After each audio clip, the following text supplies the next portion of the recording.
చట్నీ సాంబార్ 6 ఎపిసోడ్స్తో each episode between 35 and 40 minutes run టైమ్తో Disney plus హాట్స్టార్లో తమిళ నుండి తెలుగులోకి డబ్బై స్ట్రీమ్ అవుతుంది. ఇక సిరీస్ చూసాక నాకైతే క్లీన్గా ఉన్న ఒక మంచి ఫ్యామిలీ ఎంటర్టైనర్ సిరీస్ చూసాను అనిపించిందండి. కానీ మైనస్లు కూడా ఉన్నాయి. ఆ మైనస్ పాయింట్స్లో ముందు క్లియర్గా చెప్తా.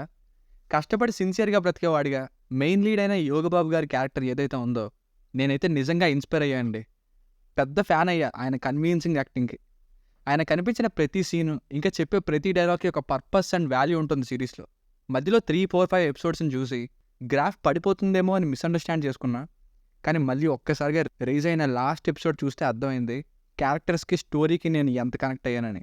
బాగుంది నా వరకు. రీసెంట్గా వస్తున్న సిరీస్లలో బల్గర్ అండ్ అడల్ట్ కంటెంట్ తప్ప ఏముండట్లేదు. వాటితో చూస్తే ఈ సిరీస్ ఫార్ బెటర్ అనే చెప్పాలి. మెయిన్గా చాలా క్లీన్గా ఉండడం వలన ఫ్యామిలీ మొత్తం కూర్చొని చూడొచ్చు. అడల్ట్ కంటెంట్ ఏం లేదు.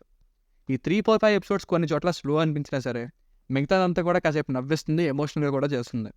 ఎగ్జాక్ట్గా చెప్పాలంటే 1, 2 అండ్ 6 ఎపిసోడ్స్ ఎగ్జిక్యూషన్ అయితే ఫన్ అండ్ ఎమోషన్స్తో ఎంటర్టైనింగ్గా ఉంది. 3rd episode average, 4th and 5th ఎపిసోడ్స్లో కొన్ని సీన్స్ ఎంటర్టైనింగ్గా, ఇంకొన్ని చాలా బోరింగ్గా, అబవ్ యావరేజ్ అనేలా ఉన్నాయి. బట్ ఓవరాల్గా మాత్రం ఊటీలో ఉన్న విజువల్స్తో ఒక మంచి సాటిస్ఫైయింగ్ సిరీస్ చూశాననే ఫీలింగ్ అయితే వచ్చిందండి. బేసిక్ స్టోరీ లైన్ ఏంటంటే ఊటీలో ఉండే ఆముద కేఫ్కి ఓనర్ అయిన రత్నస్వామి గారికి ఆరోగ్యం బాగోలేక త్వరలో చనిపోబోతున్నారనే విషయం తెలుస్తుంది. అప్పుడే అతని కొడుక్కి తన ఆఖరి కోరిక తీర్చమని ఎటువంటి నిజం చెప్పారు, అసలు ఆ కోరిక ఏంటి, నిజంగానే తన కొడుకు ఈ కోరికను నెరవేర్చడా లేదా, ఇందులో యోగిబాబు గారి రోల్ ఏంటి అన్నది స్టోరీ.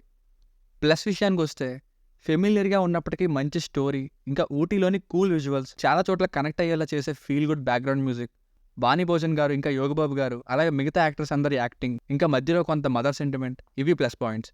మైనస్లు అయితే 3, 4, 5 ఎపిసోడ్స్ని ఇంకా బాగా రాసి ఉండాల్సిందండి. 4, 5 కొంచెం పర్లేదు, కానీ ఎప్పుడైతే వాణి భోజన్ గారి తండ్రి రోల్ చేసిన యాక్టర్ని చూపిస్తూ ఉంటారో ఇంకా శ్మశానంలో మందు తాగే ఆ సీన్స్ అన్నీ బోరింగ్ అని అనిపించాయి. ఇవే మెయిన్గా సిరీస్కి మైనస్. అండ్ ఫ్లాష్ బ్యాక్లో వచ్చే లవ్ స్టోరీ పోర్షన్స్ కూడా అంత ఇంట్రెస్టింగ్గా ఏం లేవు.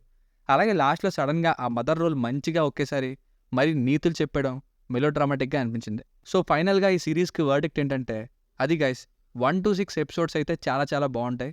మిగతా 3 ఎపిసోడ్స్లో కొన్ని సీన్స్ తప్ప మిగతాది స్లోగా ఉంటుంది. సో ఓవరాల్గా అయితే చూడాల్సిన సిరీస్ అండి. మెయిన్గా యోగిబాబు గారి యాక్టింగ్ అండ్ ఫ్యామిలీ ఎమోషన్స్కి ఈ మధ్యకాలంలో వస్తున్న వల్గర్ కంటెంట్ సిరీస్ల కంటే ఎంతో ఎంకరేజ్ చేయాల్సిన సిరీస్ ఇది. It's a fun and feel good family entertainer, but slow paced here and there. దీనికి రేటింగ్ వచ్చేసి ఇది నా ఒపీనియన్ 3.25/5. మీకు కనుక నా రివ్యూ నచ్చినట్లయితే మరిన్ని రివ్యూస్ కోసం మన ఛానల్ని సబ్స్క్రైబ్ చేసుకోండి. Thank you.